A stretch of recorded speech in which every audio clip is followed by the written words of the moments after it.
ஒரு பொண்ணோட அம்மாவா நீங்கள் இந்த 4 விஷயத்த கண்டிப்பாக சொல்லித்தர மறந்துடாதீங்க.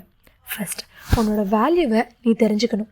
உன்னோட ஒர்த் என்னன்னு இந்த சொசைட்டி டிசைட் பண்ணக்கூடாது, நீ தான் டிசைட் பண்ணும்.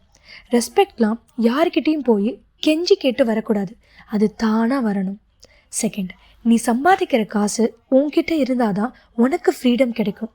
ஆனால் உனக்கு சம்பாதிக்கிற திறமையோ அந்த சம்பாத்தியத்தில் எப்படி சேவ் பண்ணணும், எப்படி ஸ்பெண்ட் பண்ணணும்னு டிசைட் பண்ணுற ரைட்ஸ் உனக்கு மட்டும்தான் இருக்குது. தேர்ட், நோ சொல்கிறது தப்பு கிடையாது. உனக்கு லவ் இருந்தால் கூட அங்கே ஒரு பவுண்ட்ரி இருக்கணும். நோன்னு சொல்கிறது ஆட்டிடியூட் கிடையாது, அது செல்ஃப் ரெஸ்பெக்ட். யாருக்கிட்ட பவுண்ட்ரி செட் பண்ணணும், எப்படி செட் பண்ணணும், எதுக்கெல்லாம் செட் பண்ணணும்னு டிசைட் பண்ணுற ரைட்ஸ் உனக்கு மட்டும்தான் இருக்குது. ஃபோர்த், தனியாக இருக்கிறதுக்கெல்லாம் பயப்படாத, டிபெண்ட்டாக இருக்கிறதுக்கு மட்டும் பயப்படு. உன் லைஃப்பில் என்ன வேணாலும் என்ன பண்ணணும் அப்படிங்கிறத நீ தான் டிசைட் பண்ணணும். உன் லைஃபோட டைரக்ஷன் உன்கிட்ட தான் இருக்கணும். யாருக்கிட்டேயுமே அந்த ஸ்டியரிங் வீலை மட்டும் கொடுத்துடாத.